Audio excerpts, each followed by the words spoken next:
동맹은 더 이상 영원하지 않았습니다. 미국 우선주의 바람 앞에 유럽의 우정은 흔들리고 세계의 질서는 각자 도생의 시대로 재편되고 있습니다. 모두가 더 높은 벽을 쌓고 더 많은 무기를 사들이기에 급급했지만 그것은 더 큰 불안을 낳을 뿐 진정한 해답이 아니었죠. 진짜 강함은 누구도 믿을 수 없는 세상에서 누구도 함부로 넘볼 수 없는 침묵의 신뢰를 어떻게 구축하는가에 있었습니다. 모두가 소리칠 때 침묵으로 힘을 증명한 유일한 나라, 그 나라는 바로 대한민국입니다. 그 놀라운 현장 속으로 들어가 보시죠. 미국에서 날아온 충격적인 이야기. 바로 시작합니다. 그리고 지금 어디에서 시청하고 계신지 댓글로 남겨주세요. 여러분의 이야기도 듣고 싶습니다. 그 전에 잠깐 1초 만에 누를 수 있는 좋아요 버튼을 꾹 눌러주시면 영상 제작에 큰 힘이 됩니다. 그럼 바로 사연 시작하겠습니다. 안녕하세요. 제 이름은 잭 라이언하트라고 합니다. 워싱턴 정가에서 저는 이름보다 전략가들의 전략가로 더 자주 불리면서 젊은 시절에는 미 해군 최정예 특수부대 대북으로의 장교로 전 세계의 가장 위험한 분쟁 지역을 누비며 힘의 논리를 체득했어요. 아프가니스탄의 험준한 산맥에서 테러리스트들과 목숨을 건 작전을 펼쳤고 이라크의 사막에서는 화학무기 시설을 무력화하는 극비 임무를 수행했습니다. 소말리아 해역에서는 해적들의 본거지를 소탕하며 해상작전의 모든 노하우를 익혔죠. 전역 후에는 국무부 고위 관료로서 미국의 세계 전략을 직접 설계했는데 현 미국 정부 시대에는 미국 우선주의 정책의 실질적 가이드라인을 작성했습니다. 지금은 워싱턴 최고의 싱크탱크인 국제전략문제연구소의 선임 연구원이자 펜타곤의 최고 등급 군사자문으로서 미국의 힘이 어떻게 세계를 움직이는지 조율하고 있어요. 저에게 세상은 철저히 예측 가능하고 통제 가능한 체계였습니다. 냉전 시대부터 지금까지 반세기 동안 미국이라는 거대한 항공모함이 세계라는 바다를 항해하는 방식은 늘 같았거든요. 동맹국들은 우리의 우산 아래 보호받으며 때때로 불평하지만 결국 우리 없이는 아무것도 할 수 없는 존재들이었죠. 적어도 얼마 전까지는 말이에요. 모든 것은 워싱턴 DC에 있는 제 사무실에서 시작되었습니다. 포토맥 강이 내려다 보이는 15층 집무실에서 저는 매일 아침 세계 각국의 정보를 분석하고 미국의 대응 전략을 수립했어요. 그날도 평소와 다름없이 시작된 하루였지만 오후에 열린 긴급 현안 회의가 모든 것을 바꿔놓았습니다. 회의 주제는 나토의 균열이었어요. 3년 전 행정부 시절부터 시작된 미국의 노골적인 압박과 그에 대한 유럽의 반발, 소위 말하는 불안한 우정이 계속되는 상황이었죠. 회의실에는 국무부, 국방부, CIA의 고위 관료들이 모여 앉아 있었습니다. 모두들 심각한 표정으로 유럽 동맹국들의 최근 움직임을 분석하고 있었어요.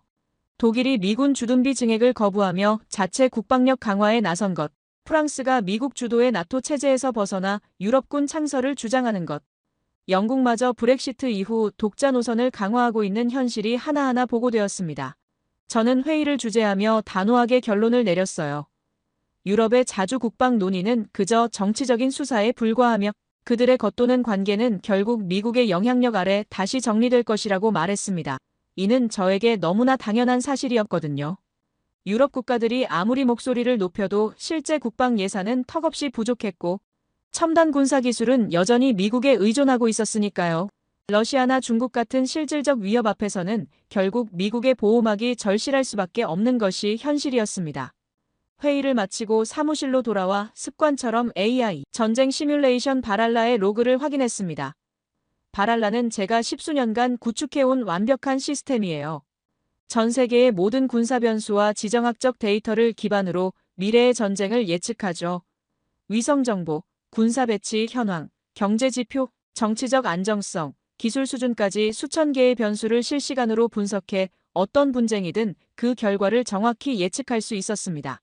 그런데 그날따라 시스템 한 구석에 붉은색 경고등이 깜빡이고 있었어요. 논리 충돌이라는 메시지였습니다. 지난 수년간 단 한 번도 본 적 없는 오류였죠. 저는 당황했습니다. 바랄라는 제가 자신있게 내세울 수 있는 최고의 작품이었거든요. 펜타곤의 전쟁 게임에서도 100% 적중률을 자랑하던 시스템이었는데 말이에요. 확인해보니 정기적으로 돌리는 동북아시아 안보 시뮬레이션에서 벌어진 일이었습니다. 최근 북한의 잠수함 발사 탄도미사일 위협이 급증하면서 한반도 유사시 대응 시나리오를 점검하던 중이었어요. 가상의 상황은 이랬습니다. 북한의 신포급 잠수함이 동해상에서 SLBM을 발사하는 순간 한국 해군의 잠수함이 그 발사 신호를 먼저 탐지하고 요격 체계를 가동시킨다는 결과가 나온 것입니다. 문제는 이것이 데이터상 절대 불가능한 시나리오라는 점이었어요. 북한 잠수함의 발사 위치와 한국 잠수함의 배치 지점, 그리고 각종 탐지 장비의 성능을 고려할 때 물리적으로 불가능한 반응 속도였습니다. 더군다나 한국의 디젤 잠수함이 최신 소나 기술과 첨단 전자전 장비를 갖춘 북한 잠수함보다 빠르게 움직인다는 것은 상식적으로 이해할 수 없는 일이었죠. 저는 당황스러웠습니다. 바랄라의 완벽한 알고리즘이 유독 대한민국이라는 변수 앞에서만 계속해서 혼란을 보이고 있었기 때문이에요. 시스템에 입력된 한국군의 공식 데이터와 실제 시뮬레이션 결과 사이에 설명할 수 없는 괴리가 존재했는데 마치 한국이 공개하지 않은 숨겨진 역량을 가지고 있는 것처럼 보였습니다. 며칠 뒤 저는 펜타곤의 육중한 문이 굳게 닫힌 비공개 회의실에 앉아 있었습니다. 오각형 건물의 가장 깊숙한 곳에 위치한 이 회의실은 미국의 가장 민감한 군사 기밀들이 논의되는 신성한 공간이었어요. 방음 시설이 완벽하게 갖춰져 있고 어떤 전자기기도 반입할 수 없는 철저한 보안 구역이었죠. 안건은 호주와의 핵잠수함 기술 이전 프로젝트, 일명 오커스 협정의 좌초 위기였습니다.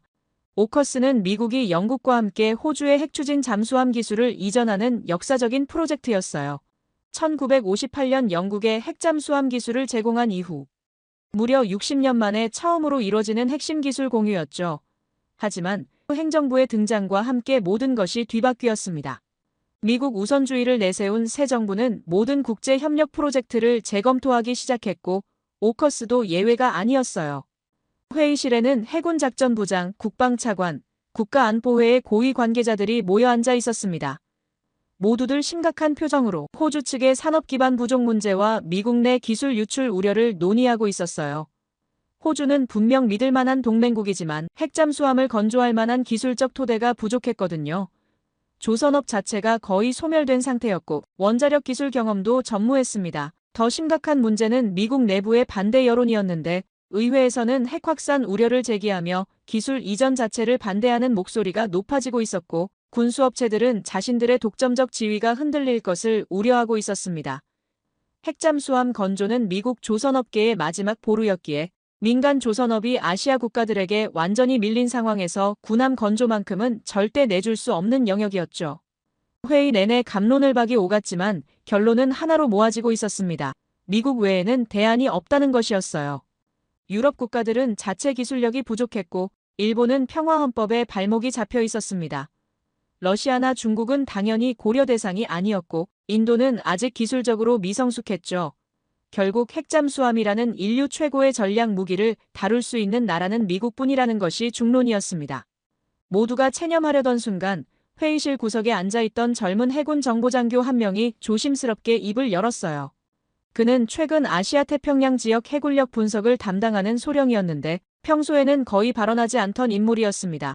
그가 만약 순수하게 건조 능력과 운용 경험만 놓고 본다면 하나의 대안이 더 있다고 말했어요. 바로 대한민국이었습니다. 그 이름이 나오는 순간 회의실의 공기는 싸늘하게 식었습니다. 모두의 얼굴에 당황스러운 표정이 스쳐 지나갔어요. 저 역시 마찬가지였습니다. 한국은 그저 미국의 무기를 사가는 고마운 고객이자 성공적으로 원조를 받은 수혜국일 뿐이었기 때문이죠. 한국 전쟁 때 우리가 구해준 나라, 경제 발전도 우리의 도움으로 이룬 나라, 언제나 우리의 통제 아래 있던 파트너였습니다. 그런데 그런 나라를 미국의 가장 민감한 전략, 자산인 핵잠수함의 파트너로 고려하자는 것은 상상할 수도 없는 일이었어요. 핵잠수함은 단순한 무기가 아니라 국가의 생존과 직결된 최고 기밀이었고 원자로 기술, 추진 시스템, 스텔스 기술 모든 것이 미국의 핵심 노하우가 집약된 결정체였습니다. 하지만 바로 그때 제 머릿속에서 얼마 전에 그 논리 충돌 경고가 섬광처럼 떠올랐어요. 바랄라를 무너뜨렸던 예측 불가능한 잠수함, 그 잠수함을 운용하는 나라가 바로 한국이었습니다. 제가 그토록 사소한 오류라고 무시했던 그 변수가 이제 펜타곤의 가장 중요한 회의에서 거대한 화두로 떠오르고 있었어요. 좌중을 압도하던 한 장성이 젊은 장교에게 핀잔을 주듯 물었습니다. 한국이 잠수함을 만든다는 건 알지만 그게 우리와 파트너가 될 자격 증명은 되지 않는다고 말했어요. 하지만 젊은 장교는 물러서지 않았습니다. 그는 준비해온 자료를 바탕으로 한국의 잠수함 역사를 조목조목 설명하기 시작했어요. 한국은 이미 30년 넘게 잠수함을 운용해왔다고 했습니다. 1990년대부터 독일의 기술을 도입해 장보고급 잠수함을 건조하기 시작했고 이후 지속적으로 기술을 발전시켜왔다는 것이었어요. 더 놀라운 것은 한국이 세계 최고의 조선업 기반을 갖추고 있다는 사실이었고 현대중공업, 대우조선해양, 삼성중공업 같은 회사들이 세계 조선 시장의 절반 이상을 장악하고 있었습니다. 특히 최근에는 독자적으로 3,000톤급 중형 잠수함인 도산 안창호급을 건조해 잠수함 발사 탄도미사일 시험까지 성공했다는 보고였습니다. 이는 전 세계에서 몇 개국만이 보유한 고도의 기술이었어요. 미국, 러시아, 중국, 영국, 프랑스에 이어 6번째로 SLBM 능력을 확보한 것이었죠. 더욱 충격적인 것은 한국의 조선업체들이 이미 세계 각국에 군함을 수출하고 있다는 사실이었습니다. 필리핀에는 호위함을, 페루에는 잠수함을, 말레이시아에는 초계함을 수출했고 모두 성공적으로 운용되고 있었어요. 이는 한국의 기술력이 이미 국제적으로 검증받았다는 의미였습니다. 회의실은 다시 침묵에 빠졌어요. 우리가 그저 만만히 본 나라에 믿기 어려운 진짜 실력이었습니다. 우리가 사소한 버그로 치부했던 그 과소평가했던 변수가 이제 워싱턴의 가장 깊숙한 회의실에서 거대한 파장을 일으키고 있었어요. 더 이상 한국을 단순한 동맹국으로만 볼 수 없는 상황이 되었습니다. 결국 회의는 아무 결론도 내지 못했어요. 하지만 그날 이후 워싱턴의 공기는 미묘하게 바뀌기 시작했습니다. 아무도 입 밖으로 내지는 않았지만 모두가 같은 생각을 하고 있었어요. 검증되지 않았지만 강한 한국이라는 존재, 그리고 우리가 놓치고 있었던 거대한 가능성에 대해서 말입니다. 며칠 뒤 저는 상부로부터 직접 지시를 받았습니다. 비공식적으로 한국의 잠수함 기술과 산업 기반을 직접 확인하고 오라는 것이었어요. 그것은 저에게 내려진 제 인생에서 가장 받아들이기 힘든 임무였습니다. 제 평생의 경험과 데이터가 아니라고 말하는 곳으로 가서 혹시 맞을 수도 있다는 가능성을 확인하고 와야 했으니까요. 저는 그렇게 제 모든 상식과 오만을 깨부술 거대한 파도가 기다리는 곳, 대한민국으로 향하는 비행기에 몸을 실었습니다. 그것이 바로 거대한 새 판짜기의 시작이었어요. 출발하기 전 저는 실무자들이 건네준 한국방위 산업 관련 자료들을 꼼꼼히 검토했습니다. 그 중에는 한화라는 기업의 홍보 영상도 포함되어 있었죠. 영상은 아주 인상적인 문구들로 가득했어요. 지구 면적의 0.0197%, 영토는 작지만 영향력만큼은 결코 작지 않은 나라라는 문구를 보며 저는 속으로 이게 무슨 소리인가 하고 웃었습니다. 전형적인 마케팅용 수사라고 생각했거든요.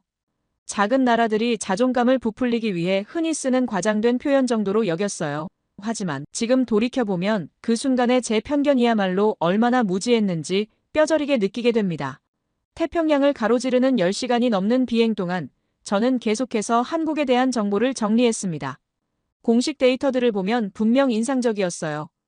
세계 10위권의 경제 규모, 첨단 기술 강국, 민주주의의 성공 사례 같은 것들 말이죠. 하지만 여전히 제 머릿속에는 미국의 그늘 아래 성장한 나라라는 고정관념이 자리 잡고 있었습니다.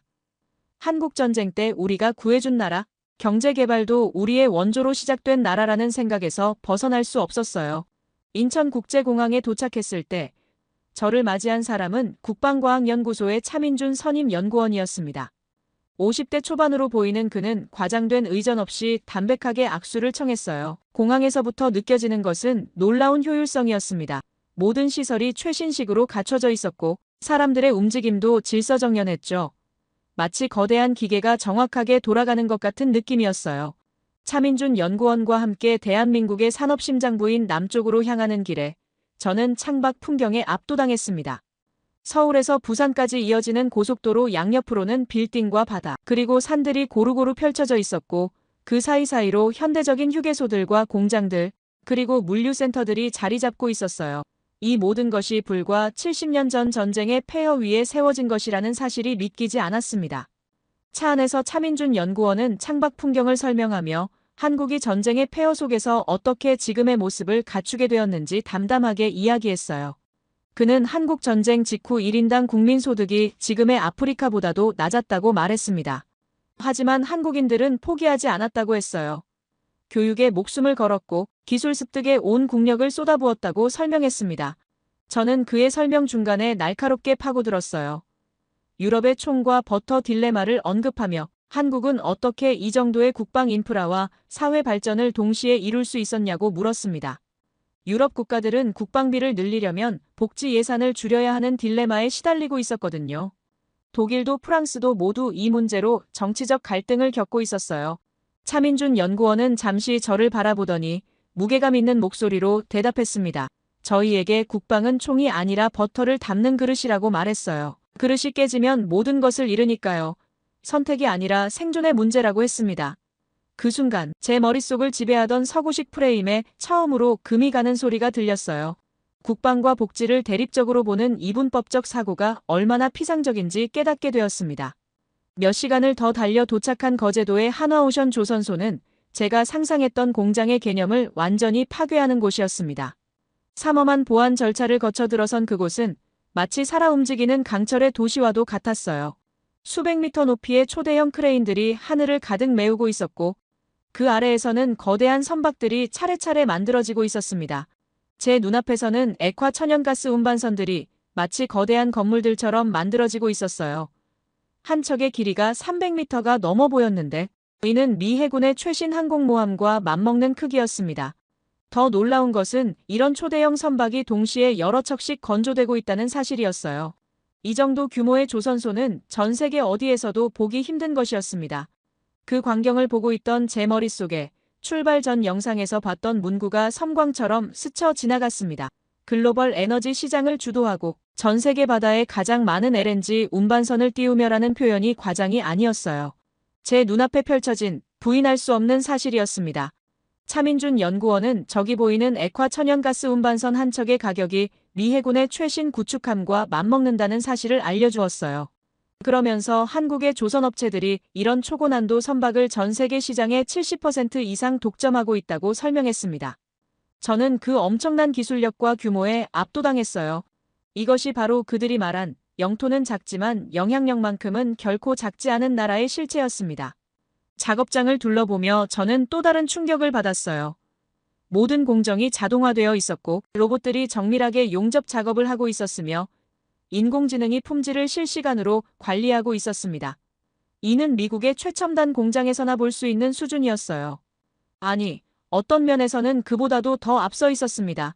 다음 날, 저는 극도로 엄격한 보안 절차를 거쳐 진해 해군기지로 이동했습니다. 하지만 아쉽게도 도산 안창호함의 내부를 직접 볼 수는 없었어요. 대신 차민준 연구원이 준비한 상세한 기술 자료와 설계도를 통해 이 놀라운 잠수함의 실체를 파악할 수 있었습니다. 자료를 검토하며 저는 점점 더 놀라게 되었는데 도산 안창호급은 단순한 디젤 잠수함이 아니었습니다. 세계 최초로 디젤 추진 방식으로 잠수함 발사 탄도미사일을 탑재한 혁신적인 설계였고 이는 기술적으로 거의 불가능하다고 여겨졌던 일이었어요. 핵추진이 아닌 재래식 잠수함에 전략 무기를 탑재한다는 것은 상상을 초월하는 도전이었습니다. 더욱 인상적인 것은 이 잠수함의 설계 철학이었는데 자료를 보니 전투지휘실 가장 깊숙한 곳에는 이질적인 장치 하나가 있었습니다. 다른 모든 장비와 달리 어떤 설명도 붙어있지 않은 붉은색 커버로 봉인된 스위치였어요. 차민준 연구원에게 그것이 최종 발사 시스템이냐고 물었을 때 그는 조용하지만 강철 같은 목소리로 대답했습니다. 아니라고 했어요. 저것은 결정하지 않겠다는 의지를 상징하는 장치라고 설명했습니다. 한국 해군은 누르는 훈련보다 누르지 않아야 할 이유를 먼저 배운다고 말했어요. 그 순간 제 온몸에 소름이 돋았습니다. 제 모든 군사적 상식을 파괴하는 기술을 넘어선 철학을 마주했기 때문이었어요. 그날 저녁 저는 차민준 연구원에게 다시 물었습니다. 도대체 이런 무기들을 만드는 진짜 목적이 무엇이냐고 말이에요. 그는 잠시 창밖의 어두운 바다를 보더니 입을 열었습니다. 폴란드와 호주, UAE, 이집트 등 세계 각국에 수출된 한국산 무기들을 언급했어요. 그리고 제 머리를 강타하는 한마디를 덧붙였습니다. 한국은 그저 무기를 파는 것이 아니라 그 나라의 평화를 지킬 힘을 판다고 말했어요. 그의 말을 듣는 순간 제 머릿속에서 흩어져 있던 모든 퍼즐 조각이 하나로 맞춰졌습니다. 출발 전 제가 비웃으며 넘겼던 광고 문구가 떠올랐어요. 16개국 21억 명의 안녕을 지켜내는 첨단 방위 기술이라는 표현이 단순한 홍보 문구가 아니었습니다. 미국이 전략적 이익을 위해 무기를 팔 때 한국은 파트너의 안녕을 위해 기술을 팔고 있었던 것이에요. 그들은 우리와는 완전히 다른 차원의 전쟁 철학, 아니 평화 철학을 가지고 있었습니다. 저는 그제야 깨달았어요. 제가 본 것은 단순한 잠수함이 아니었습니다. 그것은 바로 세계가 대한민국을 필요로 하는 기술이라는 말의 진짜 의미였고, 스스로의 운명을 책임지기로 결심한 한 나라의 고독하고도 위대한 영혼이었습니다. 짧은 한국에서의 일정을 마치고 다시 공항으로 향하는 차 안에서 저는 깊은 생각에 잠겼습니다. 며칠간 제가 본 한국인들의 강점은 생존이라는 하나의 목표를 위해 무섭게 뭉치는 그 놀라운 응집력에 있었어요. 개인의 생각보다는 공동의 목표를 우선시하는 힘, 그것이 저 괴물 같은 조선소를 만들어낸 것이었습니다. 반면에 우리 미국인들의 강점은 끝없는 의심과 개인의 창의성에 있어요. 우리는 정해진 길을 걷기보다는 항상 더 나은 길이 있을 것이라 믿고 판을 뒤엎어버리죠. 어느 쪽이 더 우월하다고 말할 수는 없을 겁니다. 하지만 저는 분명히 깨달았어요. 우리가 가진 창의성과 한국이 가진 절박한 응집력이 만난다면 정말 그 누구도 상상하지 못할 미래를 만들 수 있을지도 모른다는 사실을 말입니다. 하지만 동시에 저는 또 다른 깨달음을 얻었어요. 한국인들이 보여준 것은 단순한 기술이나 능력의 문제가 아니라는 것을 말이죠. 저는 차민준 연구원에게 이번 방문은 공식적인 목적을 떠나 제 개인적으로도 평생 잊지 못할 경험이었다고 말했습니다. 그리고 언젠가 이 복잡한 일들이 모두 끝나면 한 명의 여행객으로서 다시 찾아와 한국의 역사 장소들을 천천히 둘러보고 싶다는 말도 덧붙였어요. 차민준 연구원은 그저 담담한 미소와 함께 악수를 청했습니다. 연구원의 눈빛은 우리는 언제나 이 자리에 있을 겁니다라고 말하는 듯했어요. 그리고 저는 다시 미국으로 돌아왔습니다. 워싱턴의 사무실에 도착해 짐을 풀었을 때 서울에서 가져온 것은 몇 벌의 옷가지가 전부였지만 제 머리와 가슴 속에 담아온 것은 제 인생 전체를 뒤흔들 만큼 무거운 것이었어요. 며칠 뒤 저는 사무실 책상에 앉아 보고서를 써야 했습니다. 모니터는 하얗게 비어 있었지만 제 머릿속은 한국에서 본 수많은 장면들로 가득 차 있었습니다. 동료들은 저에게 압박을 가했어요. 한국의 건조 능력은 인상적이지만 전략적 판단이나 동맹으로서의 신뢰성은 검증되지 않았다는 현실적인 결론을 내리라고 말했습니다. 하지만 저는 더 이상 동료들의 논리를 따를 수 없었어요. 저는 보고서의 제목을 이렇게 정했습니다. 각자 도생의 시대, 그리고 지속 가능한 내일을 위한 유일한 길이라고 말이죠. 보고서를 작성하며 저는 깨달았습니다. 미국이 주도하는 끝없는 군비 경쟁과 힘의 논리는 결코 지속 가능한 내일을 가져다 줄 수 없다는 것을 말이에요. 그것은 영원한 긴장과 갈등을 낳을 뿐이었습니다. 하지만 한국이 보여준 결정하지 않는 철학과 평화를 지키기 위한 힘이야말로 이 흔들리는 세계에 진정으로 필요한 것이었어요. 저는 보고서에 이렇게 썼습니다. 한국은 단순히 무기를 만드는 것이 아니라 세계의 균형을 맞추는 툴을 만들고 있다고 적었어요. 그것이야말로 이 시대 세계가 대한민국을 필요로 하는 기술의 본질이라고 말입니다. 저는 마침내 제가 목격한 진실을 담은 보고서를 제출했습니다. 그 보고서를 제출한 며칠 뒤 저는 펜타곤 최고위 전략회의에 호출되었어요. 회의실의 공기는 얼음장처럼 차가웠습니다. 제 보고서가 이미 모두에게 공유되었고 그 내용에 대한 불만이 가득하다는 것을 피부로 느낄 수 있었어요. 모두가 제가 단상에 서서 제 보고서의 내용이 지나치게 감상적이었다고 사과하고 현실적인 분석을 다시 내놓기를 기다리고 있었습니다. 하지만 저는 그럴 수 없었어요. 저는 단상에 서서 회의실을 가득 메운 미국의 최고 권력자들을 둘러보았습니다. 그리고 제 인생을 건 마지막 선언을 시작했어요. 우리는 유럽 동맹국들에게 더 많은 국방비를 요구하며 동맹국들을 관리하려 했다고 말했습니다. 우리는 그것이 합리적이라고 믿었지만 우리는 틀렸다고 선언했어요. 진짜 동맹은 돈으로 측정하는 것이 아니라 철학으로 증명하는 것이기 때문이라고 말했습니다. 회의실은 완전한 정적에 휩싸였어요. 저는 말을 이었습니다. 그런 의미에서 대한민국은 호주의 대안이 될 수 없다고 말했어요. 왜냐하면 한국은 우리의 계산법 안에 들어오는 파트너가 아니라 우리 스스로를 돌아보게 만드는 거울과 같은 존재이기 때문이라고 설명했습니다. 한국의 진짜 무기는 잠수함이 아니라 결단이며 그 변수는 우리의 어떤 슈퍼컴퓨터로도 계산할 수 없다고 말했어요. 우리는 한국을 관리할 수 없으며 단지 경외할 수 있을 뿐이라고 선언했습니다. 저는 마지막으로 한국에서 봤던 홍보 영상을 떠올렸어요. 그 영상의 마지막 문구는 이것이었습니다. 한국이 이끌어가고 있습니다라는 표현이었죠. 저는 그 문장의 진짜 의미를 이제야 깨달았습니다. 한국은 단순히 시장을 이끄는 것이 아니었어요. 한국 기업들은 평화를 지키는 새로운 방식을, 지속 가능한 내일을 향한 길을 이끌고 있었던 것입니다. 하지만 여기서 제가 깨달은 가장 중요한 사실을 말씀드려야겠어요. 한국인들이 보여준 이 모든 것들은 단순히 노력으로 되는 것이 아니었습니다. 지식을 쌓는다고 해서 되는 것도 아니었어요. 이것은 한국인들의 근본 정신 자체가, 생각하는 방식 자체가 완전히 다르기 때문에 가능한 일이었습니다. 수천 년 동안 강대국들 사이에서 살아남기 위해 체득한 생존의 지혜가 바로 이런 결과를 만들어낸 것이었어요. 미국인들은 문제가 생기면 더 강한 힘으로 해결하려고 합니다. 유럽인들은 협상과 타협으로 풀어보려고 하죠. 하지만 한국인들은 다릅니다. 한국인들은 문제 자체가 생기지 않도록 미리 막는 방법을 생각해요. 그것이 바로 누르지 않는 철학의 진정한 의미였습니다. 이런 사고방식은 하루아침에 배울 수 있는 것이 아니에요. 민족의 DNA에 새겨진 생존 본능이었습니다. 저는 회의실에서 이렇게 말했어요. 한국인들이 만들어낸 이 철학은 어떤 민족도 따라할 수 없는 고유한 영역이라고 선언했습니다. 왜냐하면 이것은 기술의 문제가 아니라 정신의 문제이기 때문이라고 설명했어요. 한국인들은 태어날 때부터 더불어 살아가기 위한 방법을 몸으로 익히며 자라납니다. 개인의 욕심보다는 공동체의 생존을 먼저 생각하는 마음가짐이 자연스럽게 몸에 배어 있어요. 이것이 바로 한국이 이렇게 짧은 시간에 이런 놀라운 성취를 이룰 수 있었던 진짜 이유였습니다. 단순히 열심히 했기 때문이 아니라 생각하는 방식 자체가 달랐기 때문이에요. 미국처럼 개인의 자유와 경쟁을 최우선으로 하는 사회에서는 절대 나올 수 없는 결과였습니다. 유럽처럼 복지와 안정을 추구하는 사회에서도 마찬가지예요. 저는 마지막으로 이렇게 말했습니다. 그리고 그것이 바로 지금 우리 미국이 배워야 할 리더십이라고 선언했어요. 하지만 동시에 이것은 배울 수 없는 영역이기도 하다고 인정했습니다. 왜냐하면 이것은 한국인들만이 가진 특별한 정신이기 때문이라고 말했어요.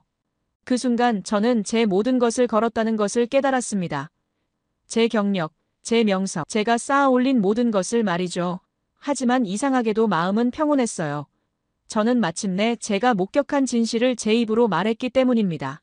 회의가 끝난 후 저는 혼자 사무실에 앉아 한국에서의 며칠을 되돌아봤습니다. 한국인들이 보여준 모든 것들이 하나하나 제 마음속에서 되살아났어요. 거제도 조선소에서 본 그 엄청난 규모의 시설들, 도산 안창호함의 설계 철학, 그리고 무엇보다 차민준 연구원을 비롯한 한국인들의 그 담담하면서도 확고한 자신감이 말입니다. 저는 솔직히 인정할 수밖에 없었어요. 한국인들이 가진 그 정신적 DNA가 그저 부러웠습니다. 개인의 이익보다 공동체의 생존을 먼저 생각하는 마음가짐, 현재의 편안함보다 미래의 안전을 우선시하는 장기적 사고, 그리고 무엇보다 강한 힘을 가지고도 그것을 함부로 휘두르지 않는 절제의 정신이 말이에요. 이런 것들은 아무리 노력해도 하루아침에 만들어지는 것이 아닙니다. 수천 년의 역사 속에서 단련된 민족의 지혜이자 생존 본능이었어요. 미국인인 제가 아무리 부러워해도 절대 가질 수 없는 소중한 자산이었습니다. 저는 그날 밤 처음으로 깨달았어요. 진정한 강국이란 가장 강한 무기를 가진 나라가 아니라 가장 현명한 선택을 할 수 있는 나라라는 것을 말입니다. 그리고 그런 의미에서 대한민국은 이미 세계 최강국이 되어 있었어요. 다른 나라들이 힘으로 세상을 지배하려 할 때 한국은 지혜로 세상을 이끌어가고 있었던 것입니다. 저는 여전히 한국인들의 그 특별한 정신이 부럽습니다. 그리고 언젠가 다시 그 아름다운 나라를 방문할 수 있기를 간절히 바라고 있어요. 제 이야기를 끝까지 들어주셔서 감사합니다. 모두 안녕히 계세요. 오늘의 사연 어떻게 들으셨나요? 세상의 모든 것을 데이터와 힘의 논리로만 바라보던 한 미국인 전략가의 이야기가 참 많은 생각을 하게 만드는 것 같습니다. 그는 그저 기술력을 확인하고 자신의 예측이 맞았음을 증명하러 이 작은 나라에 왔지만 정작 그가 마주한 것은 기술을 아득히 뛰어넘는 거대한 정신이었죠. 가장 강한 무기를 손에 쥐고도 그 무기를 함부로 사용하지 않을 수 있는 결심. 어쩌면 이것이 사연의 주인공이 그토록 부러워하고 또 한편으로는 두려워했던 우리만이 가진 힘의 진짜 모습이 아닐까 싶습니다. 수천 년간 강대국들 사이에서 살아남아야 했던 우리 조상들의 지혜가 오늘날 최첨단 기술에 녹아들어 누구도 흉내낼 수 없는 우리만의 길을 만들어낸 것이겠죠. 세상은 여전히 힘의 논리로 움직이는 것 같습니다. 더 강한 무기, 더 많은 돈으로 상대를 굴복시키려는 시도가 계속되고 있죠. 과연 이런 세상 속에서 우리가 가진 이 조용하고도 단단한 결심의 힘은 앞으로 어떤 모습으로 세상을 놀라게 하게 될까요? 여러분의 생각을 아래 댓글에 남겨주세요. 태국은 왜 한국을 무시하는 거지? 도대체 이해를 할 수가 없네. 여기 먼 나라 미국에서 태국으로 일과 여가의 균형을 위해 온 한 미국 청년이 황당해하고 있는데요. 무슨 사연인지 들어보겠습니다. 그 전에 잠깐 1초 만에 누를 수 있는 좋아요 버튼을 꾹 눌러주시면 영상 제작에 큰 힘이 됩니다. 그럼 바로 사연 시작하겠습니다. 안녕하세요. 제 이름은 산드라라고 합니다. 31살이고 미국 캘리포니아 대학교를 졸업했어요. 지금은 현재 한국에서 살고 있지만 몇 년 전까지만 해도 태국에서 2년 넘게 생활을 했어요. 거기서 스킨스쿠버 강사로 일을 했는데 제가 어떻게 태국에서 스킨스쿠버 강사로 일하게 되었는지 간략히 들려드릴게요. 저는 어렸을 때부터 물을 정말 좋아했어요. 캘리포니아 해변에서 자라면서 가족들과 함께 서핑을 즐겼죠. 특히 말리부 비치에서 서핑을 즐겼어요. 매주 주말이면 가족이 차를 몰고 해변으로 향했었습니다. 해변에 도착하면 햇살이 쏟아지고 파도 소리가 귀에 들리는 그 순간이 정말 행복했어요. 어느 여름날 아빠와 함께 서핑보드를 들고 해변에 나갔는데 바다가 맑고 파도가 딱 좋았어요. 아빠가 이번에는 도전해보자 고 외치며 큰 파도가 오는 걸 보더니 저도 함께 패들링을 시작했죠. 그런데 갑자기 바람이 세게 불었어요. 저는 파도를 잡으려다 보드가 옆으로 기울어져 버렸고 아빠와 저는 동시에 물속으로 처박혔습니다. 순간 고개를 들고 서로를 바라보자 아빠가 이럴 줄 알았어 라고 웃으며 말했어요. 저도 그 모습이 너무 웃겨서 함께 웃었죠. 그날 이후로 아빠와의 서핑은 더욱 특별해졌고 그 기억은 지금도 저에게 소중한 추억으로 남아 있습니다. 그렇게 서핑을 통해 가족과의 유대감을 느끼며 자라온 저는 결국 스쿠버 다이빙의 매력에 빠진 것에 그 경험이 큰 영향을 주었다고 생각해요. 그렇게 저는 대학 졸업 후에는 뭔가 새로운 걸 해보고 싶었습니다. 그래서 스쿠버 다이빙 자격증을 땄죠. 처음에는 그저 취미로 시작했는데 점점 더 깊이 빠져들었어요. 그렇게 저는 태국에 6개월 동안 스쿠버 다이빙도 하고 일도 하면서 여유롭게 여행도 좀 하자는 생각이었어요. 하지만 지금 와서 보니 그게 2년이 되어버렸네요. 태국의 바다에 완전히 빠져버린 거죠. 처음 태국에 도착했을 때 저는 숨이 멎을 것 같았습니다. 에메랄드빛 바다와 하얀 모래사장, 그리고 친절한 사람들 모든 게 완벽했죠. 처음에는 푸켓에서 일을 시작했어요. 유명한 다이빙 스팟이지만 좀 더 많은 곳을 탐험하고 싶어졌습니다. 코타우로 이동했을 때 저는 천국을 발견한 것 같았어요. 이곳은 스쿠버 다이빙을 배우기에 최고의 장소거든요. 무엇보다 저렴한 가격에 양질의 교육을 받을 수 있습니다. 대부분이 이곳에서 처음 다이빙을 배웠어요. 배우러 오시는 분들의 눈에서 발견되는 경이로움을 볼 때마다 제가 왜 이 일을 사랑하는지 다시 한번 깨닫게 돼요. 시밀란 제도에서의 다이빙은 또 다른 차원의 경험이었습니다. 수중 가시거리가 30m가 넘는 날도 있었죠. 형형색색의 산호초와 열대어들, 그리고 가끔 마주치는 고래상어들. 그 광경은 정말 말로 표현할 수 없을 정도로 아름다웠어요. 하지만 모든 게 항상 장밋빛은 아니었습니다. 최근에는 태국 내에서 한국인들에 대한 분위기가 좋지 않아지고 있어요. 처음에는 그냥 작은 불만 정도였는데 점점 더 심각해지고 있죠.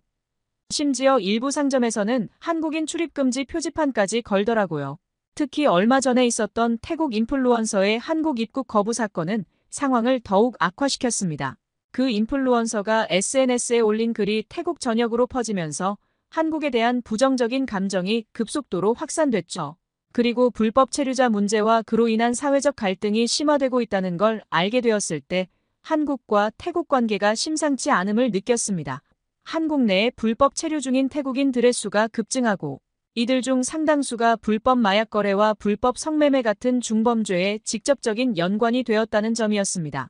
그러나 태국 정부의 반응은 문제의 본질을 개선하기보다는 책임 회피를 하며 방관하는 느낌을 받았어요. 불법 이민 문제를 해결하지도 못하면서 오히려 국민들의 불만을 외부로 돌리려는 듯한 모습. 또한 한국의 입국 규제 강화와 불법 단속을 두고 반대 국가라 여기며 국민들의 감정을 선동하는 모습에 매우 우려스러웠죠. 이런 무책임한 태도는 외교적인 문제가 직접적인 영향을 일으킬 수 있다는 걸 알고 있어서 현재 같은 상황을 보는 저는 정말 마음이 아팠어요. 제가 만난 한국인 관광객들은 대부분 친절하고 예의 바른 사람들이었거든요. 물론 일부 문제를 일으키는 사람들도 있겠지만 그건 어느 나라 사람들도 마찬가지잖아요. 저는 이런 갈등이 오해에서 비롯된 것이라고 생각합니다. 서로를 이해하려는 노력이 부족한 거죠. 제가 스쿠버 다이빙을 가르치면서 항상 강조하는 게 있어요. 바로 서로를 믿고 의지해야 한다는 거예요. 수중에서는 파트너를 믿지 않으면 위험해질 수 있거든요. 이 원칙은 우리 일상생활에도 적용될 수 있을 것 같습니다. 서로 다른 문화를 가진 사람들이 만나면 처음에는 어색하고 불편할 수 있어요. 하지만 서로를 이해하려 노력하고 존중한다면 그 관계는 더욱 풍요로워질 거예요. 제가 태국에 온 지 2년이 지났지만 아직도 매일매일이 새로운 경험의 연속인 것 같습니다. 태국의 아름다운 바다와 섬들, 그리고 이곳의 문화와 사람들 모든 것이 저를 끌어당기고 있어요.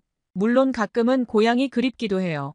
캘리포니아의 해변과 서핑, 가족들과 친구들. 하지만 지금 이 순간 저는 제가 있어야 할 곳에 있다고 확신합니다.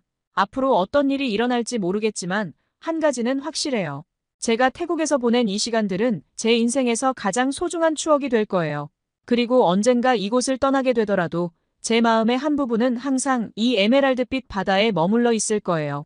그러던 어느 날 제 인생의 전환점은 어느 평범한 날 아침에 찾아왔습니다.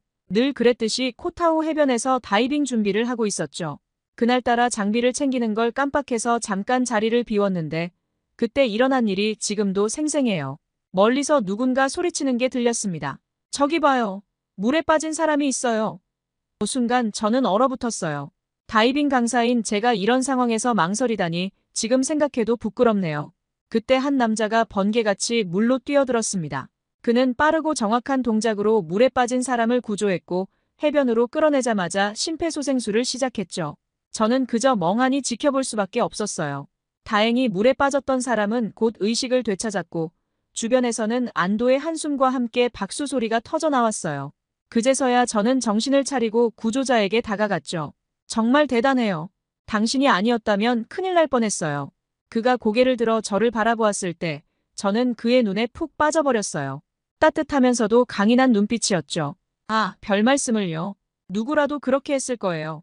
그의 겸손한 대답에 저는 더욱 매력을 느꼈습니다. 그리고 그가 한국어로 주변 사람들과 대화하는 걸 듣고 놀랐죠. 혹시 한국 분이세요? 네, 맞아요. 제 이름은 지섭이에요. 그렇게 저는 지섭을 만났어요.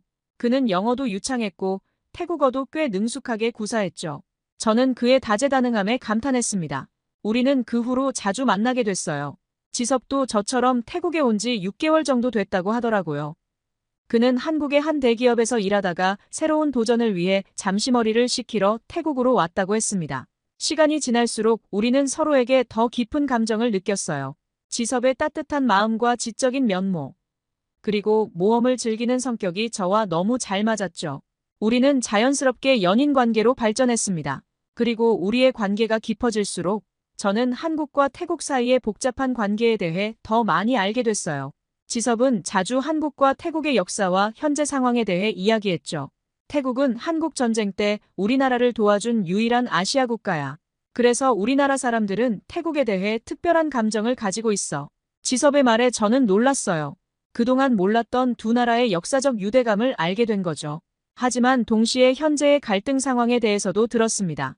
불법 체류자 문제, 관광객들의 무례한 행동, 문화적 차이로 인한 오해 등 이런 복잡한 관계를 들으면서 저는 마음이 무거워졌어요. 하지만 산드라, 이런 문제들이 있다고 해서 두 나라 사이의 관계가 나빠질 거라고 생각하지 않아.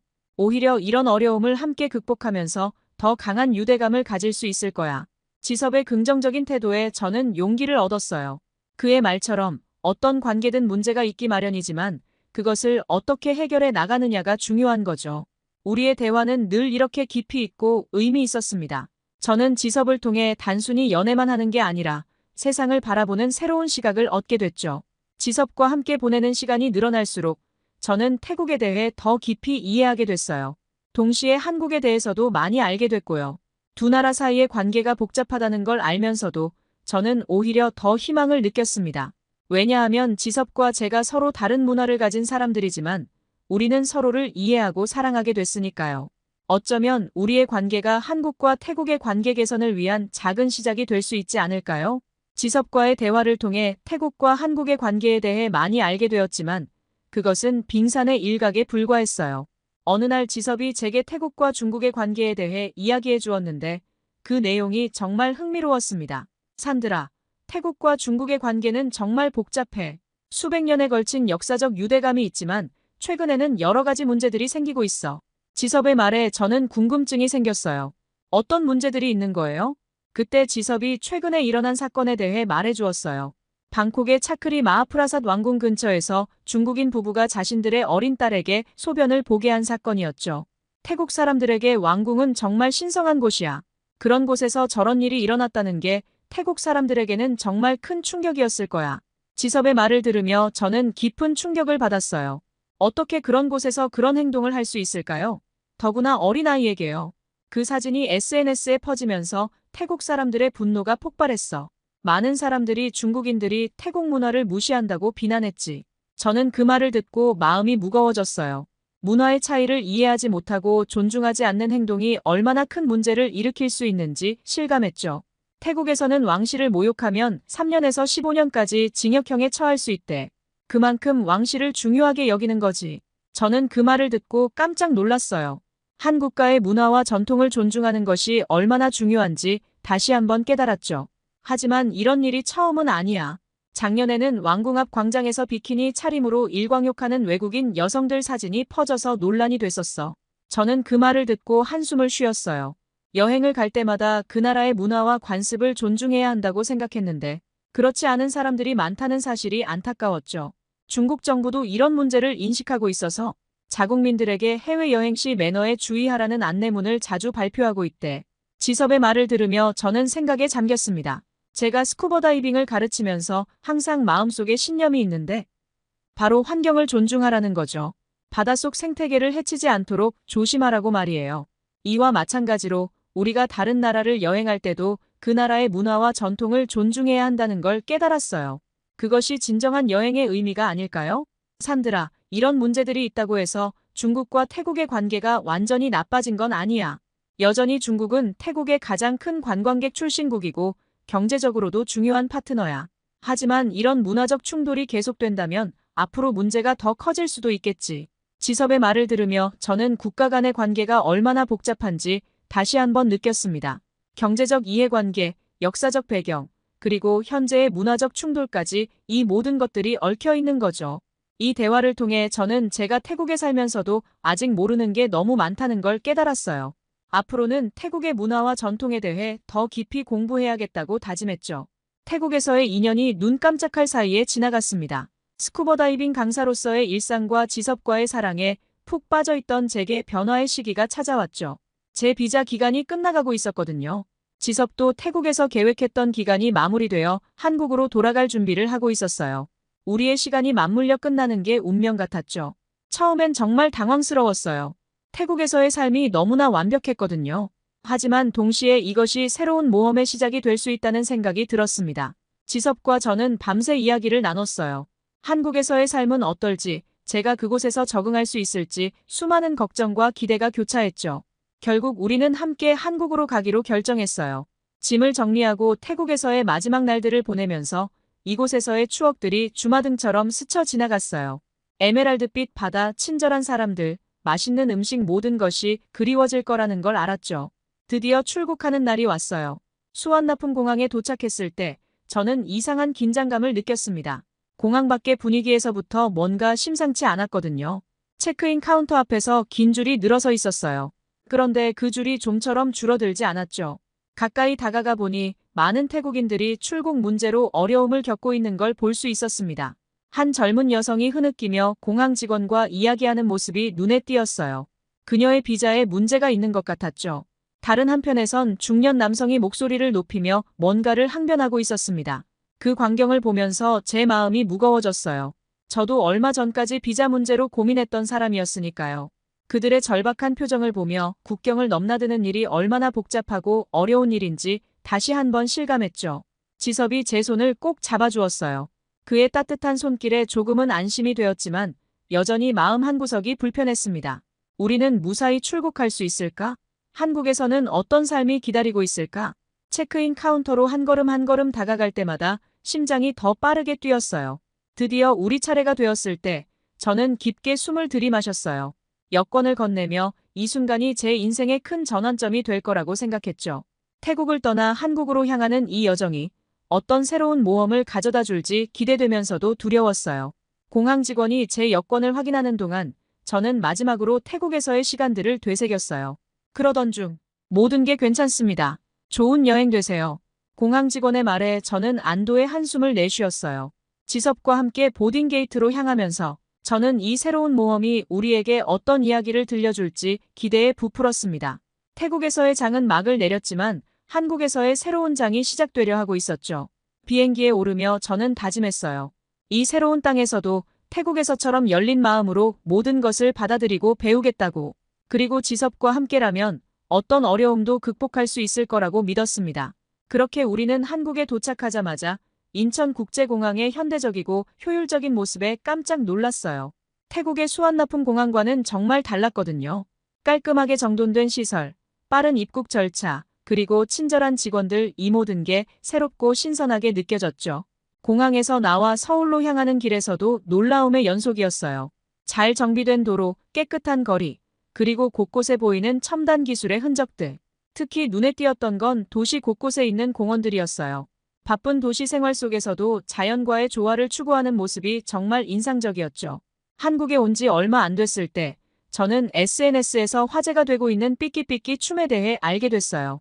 기아 타이거즈라는 야구팀의 치어리더들이 추는 춤이라고 하더라고요. 그 춤이 너무 귀엽고 중독성 있어 보여서 저도 모르게 계속 영상을 찾아보게 됐어요. 그러다 우연히 기아 타이거즈가 서울 잠실구장에서 경기를 한다는 소식을 들었습니다. 지섭에게 그 경기를 보러 가고 싶다고 했더니 흔쾌히 티켓을 구해주더라고요. 태국에서는 야구를 접할 기회가 거의 없었기 때문에 저에겐 정말 특별한 경험이 될 것 같았습니다. 드디어 경기 당일 우리는 잠실구장으로 향했어요. 구장에 도착하자마자 저는 그 열기에 압도됐어요. 수많은 팬들이 팀 유니폼을 입고 응원 도구를 들고 있었죠. 미국의 야구장과는 또 다른 분위기였습니다. 경기가 시작되고 기아 타이거즈의 투수가 상대팀 타자를 삼진 아웃시켰을 때였어요. 그 순간 치어리더들이 일제히 일어나 삐끼삐끼 춤을 추기 시작했죠. 실제로 보니 TV나 영상으로 볼 때와는 비교도 안 되게 매력적이더라고요. 저도 모르게 따라 움직이고 있는 제 모습을 발견했습니다. 이 춤의 인기가 얼마나 대단한지 그 자리에서 실감할 수 있었어요. 주변의 모든 관중들이 함께 춤을 추고 있었거든요. 심지어 저 같은 외국인도 쉽게 따라 할 수 있을 만큼 간단하면서도 중독성 있는 춤이었습니다. 경기를 보면서 알게 됐는데 이 삐끼삐끼 춤이 한국을 넘어 세계적으로 유명해졌다고 해요. 미국의 유명 팝스타 올리비아 로드리고도 이 춤을 추는 영상을 올렸다고 하더라고요. 심지어 NFL의 댈러스 카우보이스 치어리더들도 이 춤을 췄다고 해요. 한국의 문화가 이렇게 세계적으로 영향을 미치고 있다는 게 정말 신기했습니다. 미국에서 온 제가 보기에 이런 현상은 정말 흥미로웠어요. 미국의 스포츠 문화도 열정적이지만 한국의 야구장 문화는 그 열정을 넘어서는 것 같았거든요. 특히 관중들이 하나가 되어 응원하는 모습은 정말 인상적이었습니다. 미국에서는 개인적으로 응원하는 경우가 많은데 한국에서는 모두가 함께 움직이고 소리 지르는 모습이 마치 하나의 퍼포먼스 같았죠. 이 경험을 통해 저는 한국 문화의 또 다른 면을 발견하게 됐습니다. 스포츠가 단순한 경기를 넘어 문화와 엔터테인먼트로 발전하는 모습, 그리고 그것이 다시 세계로 뻗어나가는 현상, 이 모든 게 한국의 역동성을 보여주는 것 같았어요. 야구장에서 돌아오는 길에 저는 지섭에게 말했어요. 오늘 정말 특별한 경험이었어. 한국에 와서 이런 문화를 직접 체험할 수 있어서 너무 좋아. 지섭은 웃으며 대답했죠. 앞으로 더 많은 한국의 모습을 보여줄게. 우리 문화의 매력에 점점 더 빠지게 될 거야. 그 말을 들으며 저는 한국에서의 새로운 삶이 얼마나 흥미진진할지 기대하게 됐어요. 태국에서의 시간이 특별했던 것처럼 한국에서의 시간도 분명 제 인생에 잊지 못할 추억으로 남을 거라고 확신했습니다. 야구장에서의 흥분이 가라앉고 일상으로 돌아오니 한국과 태국 사이의 현실적인 문제들이 다시 제 마음을 무겁게 만들었어요. 특히 뉴스를 통해 양국 관계의 악화 소식을 들을 때마다 가슴이 아팠죠. 태국에서의 밴코리아 운동이 여전히 진행 중이라는 소식을 들었어요. 한국 제품 불매, 한국 여행 거부 이런 움직임이 점점 더 커지고 있다고 하더라고요. 제가 사랑하는 두 나라가 이렇게 멀어지는 걸 보는 게 정말 안타까웠습니다. 한편 한국에서는 태국인 불법 체류자 문제가 좀처럼 나아질 기미가 보이질 않아 보였습니다. 이 때문에 한국 정부가 태국인들의 입국 심사를 더 엄격하게 하고 있다고 하더라고요. 이런 상황을 보면서 저는 양국 정부가 좀 더 적극적으로 나서서 문제를 해결해야 한다고 생각했습니다. 하지만 현실은 그렇지 않았죠. 양국 정부 모두 이 문제를 그저 시간이 해결해 줄 거라고 생각하는 것 같았어요. 이런 소극적인 태도에 저는 정말 실망했습니다. 어려운 상황 속에서도 저는 제가 가장 사랑하는 일을 계속하고 싶었어요. 다행히도 한국의 아름다운 바다에서 스쿠버 다이빙 강사로 일할 기회를 얻게 되었죠. 제주도의 맑은 바다에서 처음 관광객들을 가르치기 시작했을 때 그 느낌은 정말 특별했어요. 한국의 바다는 태국과는 또 다른 매력이 있었습니다. 시원한 수온, 다양한 해양 생물들, 그리고 때로는 도전적인 조류, 이 모든 것들이 새로운 경험이었죠. 특히 한국 피서객들을 가르치면서 저는 문화적 차이를 더욱 깊이 이해하게 되었습니다. 예를 들어 한국 관광객들은 굉장히 열정적이고 체계적으로 배우려고 했어요. 질문도 많이 하고 안전에 대해서도 꼼꼼히 챙기더라고요. 이런 모습을 보면서 저는 한국의 안전의식과 레저 문화에 대해 많이 배웠죠. 동시에 제가 태국에서 쌓은 경험을 한국 피서객들과 나누는 것도 정말 의미 있었어요. 태국의 아름다운 바다와 다이빙 스팟들에 대해 이야기하면 그들의 눈이 반짝이는 걸 볼 수 있었거든요. 이런 순간들이 저에게는 작지만 의미 있는 문화 교류의 기회였어요. 하지만 이렇게 일하면서도 한국과 태국 사이의 긴장 관계가 계속 마음에 걸렸어요. 때로는 관광객들이 태국 여행에 대해 물어볼 때면 조심스럽게 현재 상황을 설명해야 했죠. 태국은 정말 아름답고 환영받을 만한 나라예요. 하지만 지금은 상황이 조금 복잡해서 여행을 간다면 조심해야 할 점들이 있어요. 라고 말이에요. 이런 상황들을 겪으면서 저는 더욱 강하게 양국 관계 개선의 필요성을 느꼈어요. 제가 사랑하는 두 나라, 제가 모두 집이라고 부를 수 있는 이 두 곳이 서로를 이해하고 존중하길 바랬죠. 스쿠버 다이빙을 가르치면서 저는 항상 강조해요. 바닷속에서는 우리 모두가 하나예요. 국적이나 문화의 차이는 중요하지 않아요. 우리는 서로를 믿고 의지해야 해요. 이 말이 단지 바닷속에서만이 아니라 우리의 일상에서도 적용되길 바랍니다. 앞으로도 저는 스쿠버 다이빙 강사로서 그리고 한국과 태국 두 나라를 모두 사랑하는 사람으로서 작은 변화를 만들어 나가고 싶어요. 관광객들에게 다양성의 아름다움을 알려주고 서로 다른 문화를 이해하고 존중하는 법을 공유하고 싶어요. 물론 이런 변화가 하루아침에 일어나지는 않겠죠. 하지만 우리 모두가 조금씩 노력한다면 언젠가는 한국과 태국이 다시 가까워질 수 있을 거예요. 제가 사랑하는 두 나라가 서로를 이해하고 존중하는 날이 오기를 간절히 바랍니다. 그리고 언젠가 제가 사랑하는 두 나라가 다시 손을 잡고 함께 나아가는 날이 올 거라고 믿어요. 그때가 오면 저는 한국 관광객들을 데리고 태국의 아름다운 바다로 다이빙 여행을 떠나고 싶어요. 그리고 태국 친구들에게도 한국의 멋진 바다를 소개하고 싶어요. 그날이 올 때까지 저는 계속해서 두 나라의 가교 역할을 하며 서로를 이해하고 존중하는 마음을 전파해 나갈 거예요. 제 이야기를 끝까지 들어주셔서 감사합니다. 그럼 안녕히 계세요. 오늘의 사연 어떻게 들으셨나요? 산드라의 태국과 한국을 오가며 느꼈던 감정을 들어봤는데요. 한국과 태국의 관계가 하루빨리 완화되길 바라며 여러분의 의견을 아래 댓글에 남겨주세요. 그리고 감동적인 사연을 주변 사람들과 공유하고 함께 이야기 나눠보세요. 마지막으로 1초밖에 걸리지 않는 구독과 좋아요, 알림 설정은 영상 제작에 큰 힘이 됩니다. 지금까지 감동을 담아 여러분께 진심을 전하는 감동담기였습니다. 오늘 하루도 행복한 하루 보내세요.